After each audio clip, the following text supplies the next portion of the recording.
was like, Map, come on, get in the car. I'm like, what the f? I'm not making a connection here. And I'm like, oh, that's Puff car. There ain't no way I'm getting in that fucking car.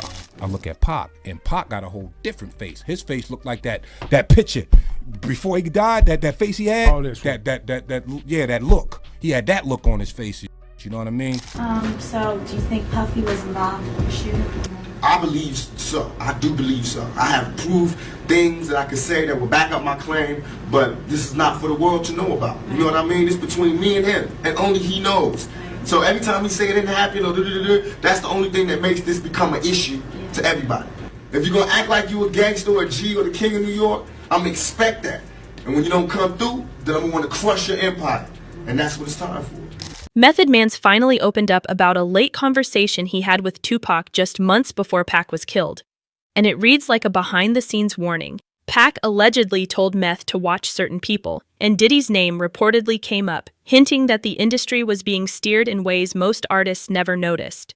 This isn't some random rumor. Meth and Pac actually collaborated on Got My Mind Made Up in 1996, and even while Pac was beefing with Bad Boy, he kept working with East Coast artists he respected.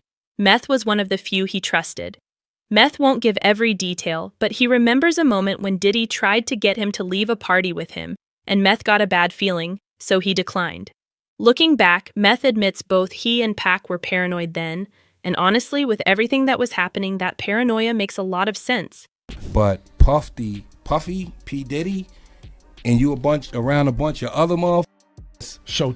Showtime, baby. And I look at Pac, and Pac got a whole different face. His face looked like that picture before he died. That face he had. Oh, that look. He had that look on his face. Like, yeah, you know how men do it. We handle our business. Walked out. So here's the backdrop. Method Man was one of the rare East Coast rappers who managed to stay neutral during the heated East Coast versus West Coast feud.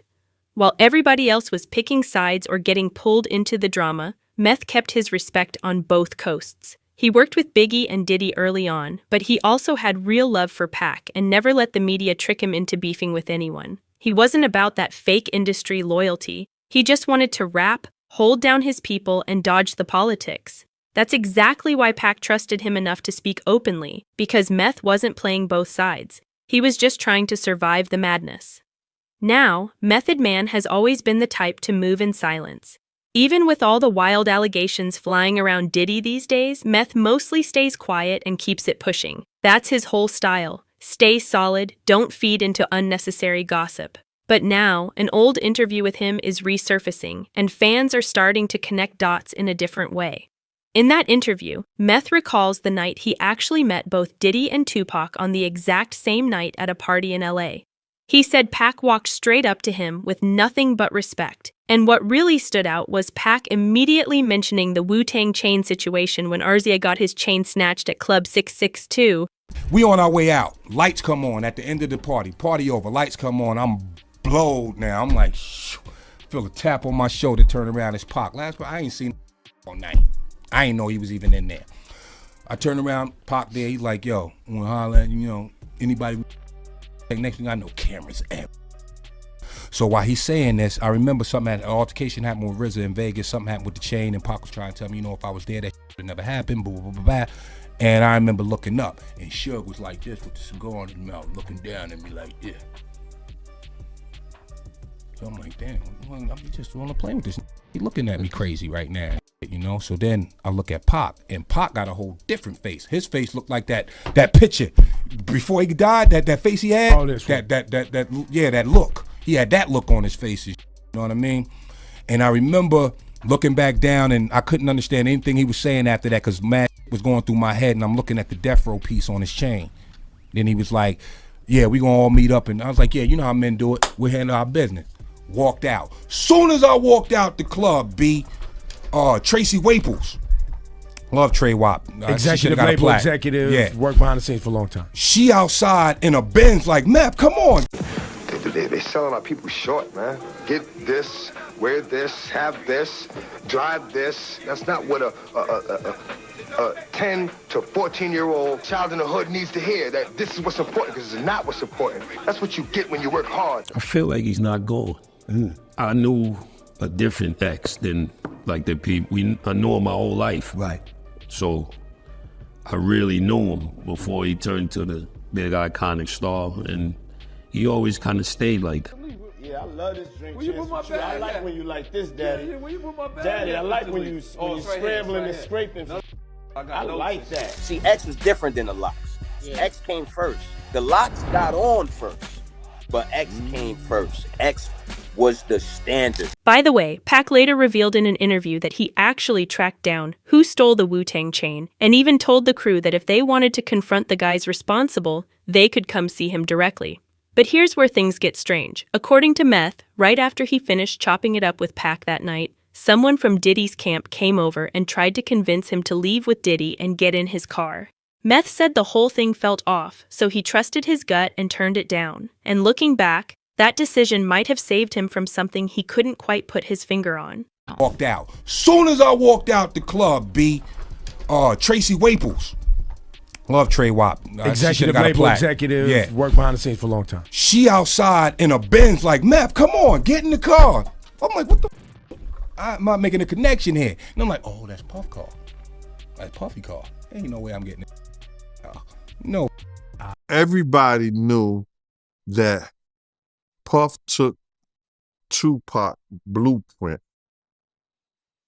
and changed Biggs and Bad Boy in. So we knew something was going on. We just started following them. Right. Two young paramedics I was driving. were working nearby. I had been a medic for roughly 5 years.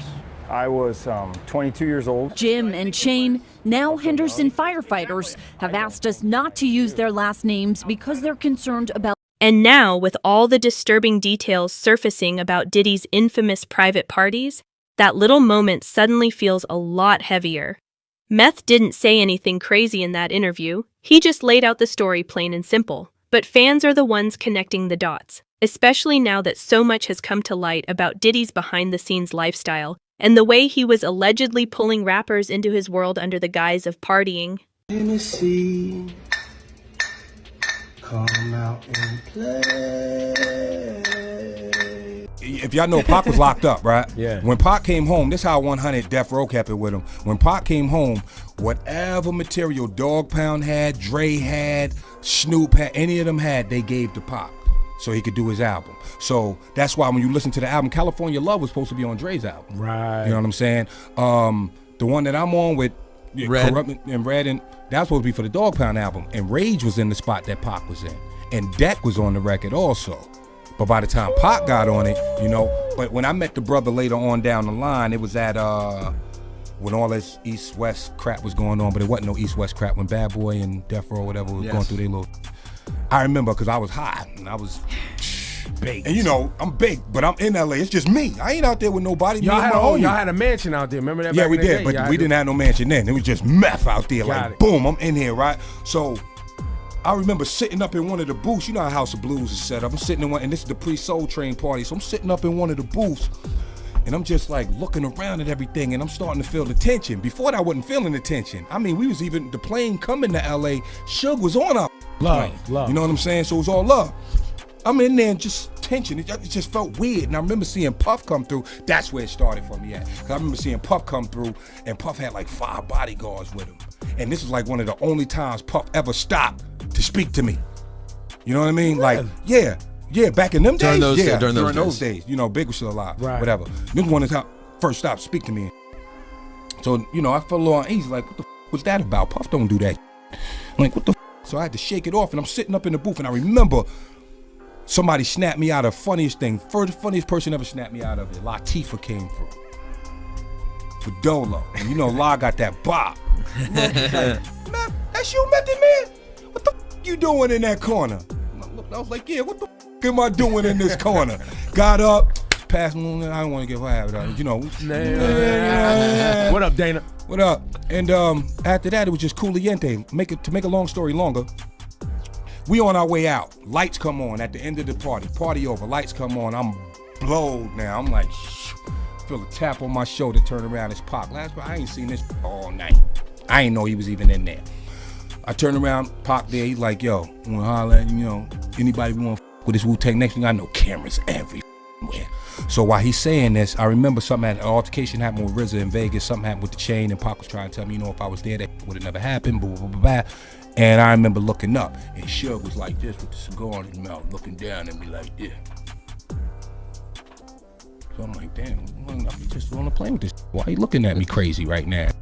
So then I look at Pac, and Pac got a whole different face. His face looked like that picture before he died. That face he had. Oh, that look. He had that look on his face. If you really look back, Method Man has been dropping warnings for years. He just never spelled them out directly. One of the biggest hints came in his verse on Suspect Chin Music, where he rapped about being fed up, clowning rappers in shiny get-ups, calling them Energizer Bunny actors, and even throwing shade with the line, "I think they gay rappers." At the time, most people brushed it off, but now it's hard not to see the subliminals aimed at the flashy, fake gangster image that defined the bad boy era. Back then, no one dared to touch those topics out loud. But in today's context, it looks like Meth may have been one of the few who peeped the truth early and decided to speak in code. And when it comes to Tupac, the warnings went even deeper. According to people close to him and what fans are piecing together now, Pac wasn't just warning about rap beef or petty industry drama. He believed Diddy was more than just a rival. He saw him as part of a system built to control, silence, and exploit artists. Pac felt Diddy wasn't simply playing the game, he was helping rig it. From shady contracts to strange parties and under-the-table deals, Pac felt Diddy's image was a front, and he didn't want Meth falling for it. Things get even darker when you revisit Pac's infamous 1996 Vibe magazine interview, where he boldly claimed that some of the biggest names in the business were guilty of the most disturbing crimes, even pedophilia, yet somehow they were the ones being shielded by the system. Meanwhile, Pac himself was being crucified in the media and thrown in prison over charges he always said were false. He didn't name Diddy outright, but the entire tone of that interview was aimed straight at Bad Boy and the machine backing them. If you read between the lines, it's not hard to see exactly who Pac was calling out. Because they disrespected me, my name, my family, what I had been through. They said that I couldn't be in pain. I could not feel, I could not be hurt. In my moment of pain, when I was shot 5 times in jail for a crime I didn't commit, while every other black person, whoever they was in the ass or them in 50 pieces, I support.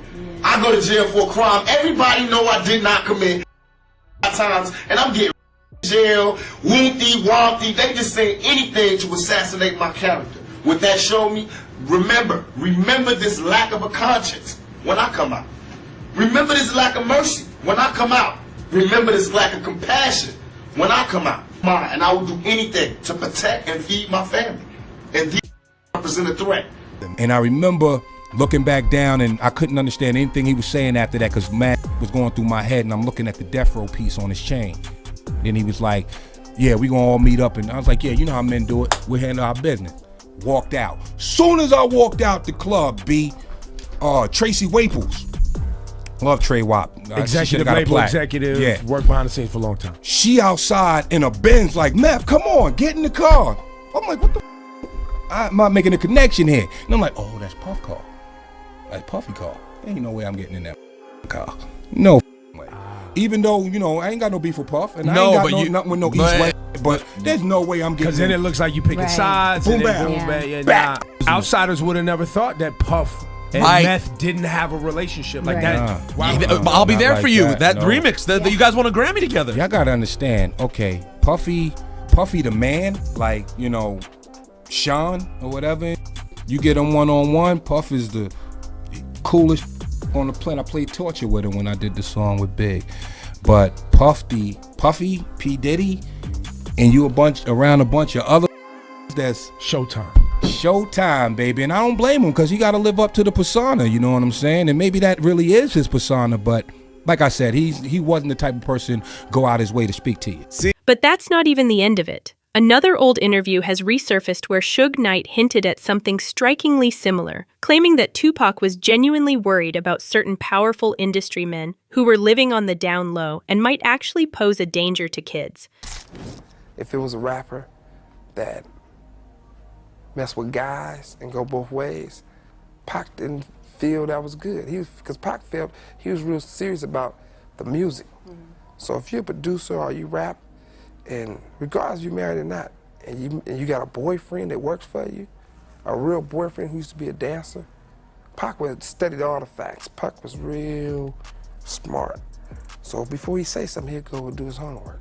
He'd say, okay, this guy right here, they say he gay, he go both ways. I'm not gonna put it out there on him yet, but I'm gonna do my research, and if it's true, the world should know.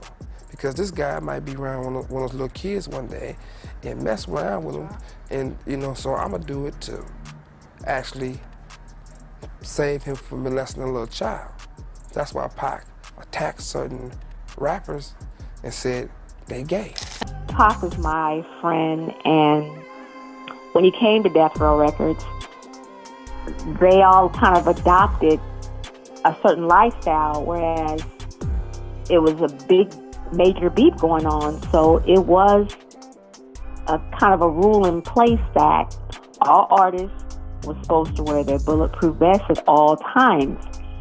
And this is probably implemented, I want to say, after the situation in New York really kicked off. I think it really kicked off with the New York video, but there was a rule in place that the artist, meaning the male artist, had to wear bulletproof vests. So let's go back to Vegas.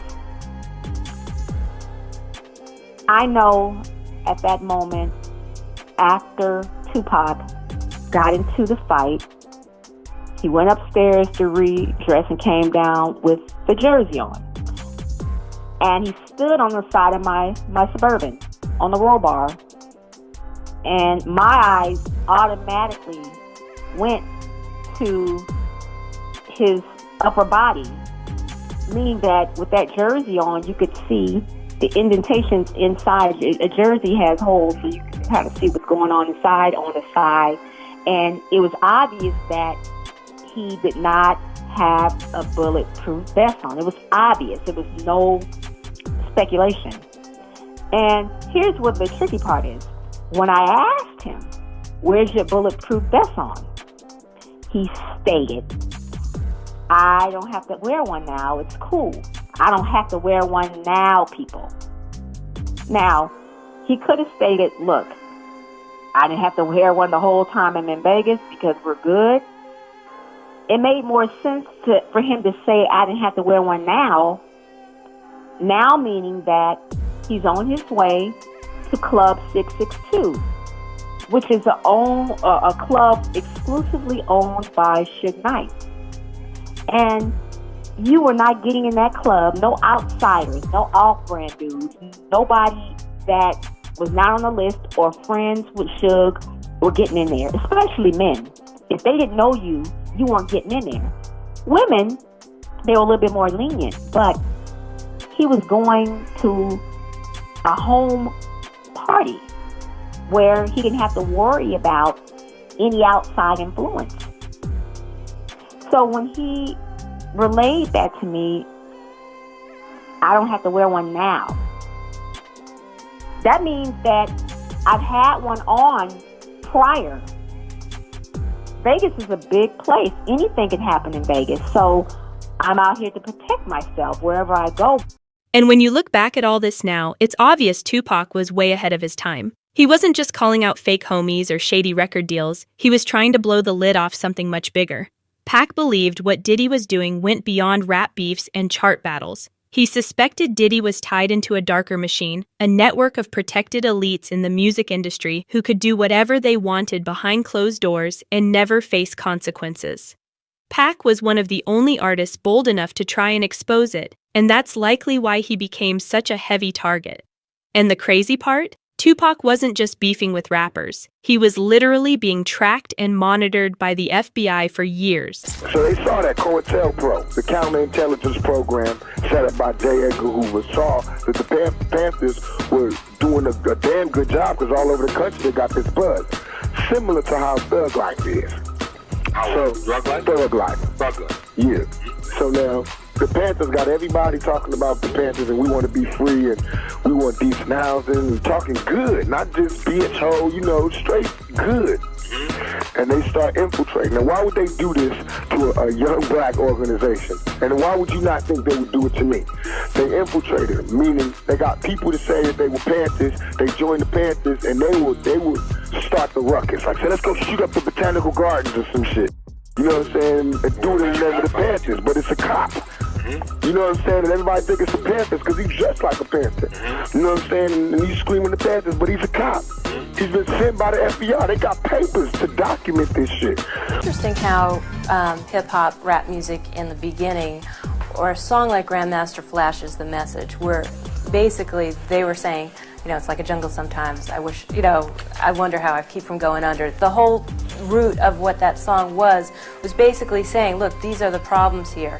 You know, and here we are 10 years or plus later, the problems are still there, and the intensity of the music has built to the no hope, the I don't give a attitude. How did we get from Grandmaster Flash, The Message, to where we are now in hip-hop? Again, you have to be logical. You know, if I know that in this hotel room they have food every day, and I'm knocking on the door every day to eat, and they open the door, let me see the party, let me see like them throwing salami all over I mean, just like throwing food around, but they're telling me there's no food in here. You know what I'm saying? Every day, I'm standing outside trying to sing my way in. You know what I'm saying? We are hungry, please let us in. We are hungry, please let us in. After about a week, that song is going to change to we hungry, we need some food. After 2-3 weeks, it's like, you know, give me all the food, breaking out the door. And after a year, then you just like, you know what I'm saying? I'm picking the lock, coming through the door, blasting, you know what I'm saying? It's like you hungry, you reached your level, you don't want any more. We asked 10 years ago. We was asking with the Panthers. We was asking with them, you know, with civil rights movement. We was asking, you know, now those people that were asking, they're all dead and in jail. So now what do you think we're going to do? The FBI actually built a massive file on Tupac, over 4,000 pages long, and to this day, only about 100 of those pages have been released, most of them heavily blacked out. Meanwhile, Diddy, who's now drowning in lawsuits and disturbing allegations from people close to him, wasn't being investigated, he was being protected. The same agencies that tracked Pac's every step seemed to look the other way when it came to Diddy. And now, decades later, everything Pac was hinting at is finally starting to make sense. Which brings us back to Method Man. Fans are convinced he may have had a lucky escape. If he had gotten in that car with Diddy that night, who knows how things would have played out? Maybe nothing.